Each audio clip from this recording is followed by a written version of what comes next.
Hi everyone. ఇది నా పెళ్ళికి ముందనమాట.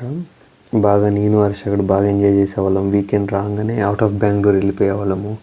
ఈ దుమ్ము ధూళి ఇవన్నీ మాకు నచ్చేవి కాదు.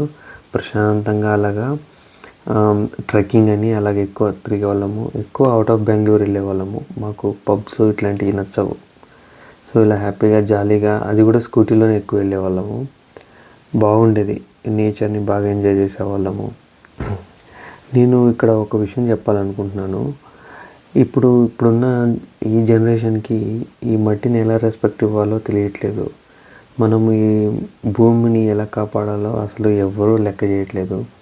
బట్ ఎవరైనా కానీ గుర్తుంచుకోవాల్సింది ఒకటే ఏంటంటే, మనం పోయిన తర్వాత ఆ మట్టిలోనే కలవాలి లాస్ట్కి. నువ్వు ఏ పబ్ కన్నా వెళ్ళు, ఏ రెస్టారెంట్ కన్నా వెళ్ళు, ఎలాంటి బెడ్ల మీదన్నా పడుకో, ఎండ్ ఆఫ్ ది డే నువ్వు ఈ మట్టిలోనే కలుస్తావు.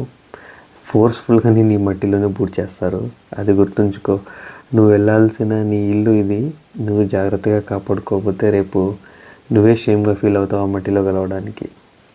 సో మనము ఈ కాలుష్యము ఇవన్నీ చేయకుండా కొంచెం రెస్పెక్ట్ ఇచ్చి మన లైఫ్ని, మన నెక్స్ట్ జనరేషన్ని మనం సేవ్ చేసుకోవాలి. అండ్ ఇంకోటి ఏంటంటే, ప్రతి ఒక్కళ్ళు ఇన్నోవేషన్ అని చెప్పేసి అది ఇది అన్నీ కనుక్కుంటున్నారే కానీ మన జీవితానికి, మన ప్రతి ఒక్కళ్ళ లైఫ్కి యూజ్ అయ్యే ఈ ఆర్గానిక్ ఫార్మింగ్ గురించి ఎవరు అంత ప్రమోట్ చేయట్లేదు, ఎవరు అంత ఇంట్రెస్ట్ చూపించట్లేదు. ఇది చాలా సాడ్ థింగ్. నెక్స్ట్ జనరేషన్ ఎలా సర్వైవ్ అవ్వగలుగుతారా అని చాలా బాధగా ఉంది. ఇప్పటి నుంచి అయినా కానీ చేంజ్ అయ్యి, ఇప్పుడు చాలా జరుగుతూ ఉన్నాయి. మనము ఏదో న్యూ వరల్డ్ని సృష్టిస్తున్నాం అనుకుంటున్నాము, కానీ దానివల్ల మనకి ఎంత నష్టం జరుగుతుందో జనాలకు అర్థం కావట్లేదు. ముందు అర్థమవుతుంది. ఆల్రెడీ ఏఐ ఎంటర్ అయ్యింది. నాకు అదే నచ్చట్లేదు. ఏఐ అనే పదమే నచ్చట్లేదు నాకు. అంత ఇరిటేటింగ్ వచ్చేసింది. దానివల్ల చాలా నష్టాలు ఉన్నాయి. ఫ్యూచర్ గురించి తలుచుకుంటేనే చాలా భయం వేస్తుంది. సో ఇప్పటి నుంచి అయినా కానీ మనము మన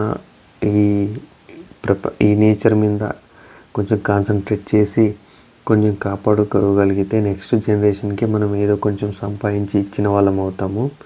సో ప్రతి ఒక్కళ్ళు మీరు కూడా ఏం చేస్తారంటే, ఎక్కడికైనా టూర్కి వెళ్ళినప్పుడు, ఎక్కడికైనా వెళ్ళేటప్పుడు మీతో పాటు కొన్ని సీడ్స్, పండ్ల సీడ్స్ అవన్నీ తీసుకెళ్ళి ఇలాగా చల్లేసేయండి.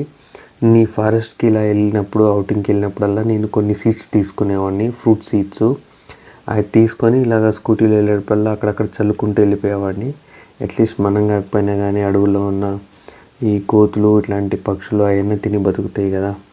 సో అందుకని మీరు కూడా ఇలా ట్రై చేయండి.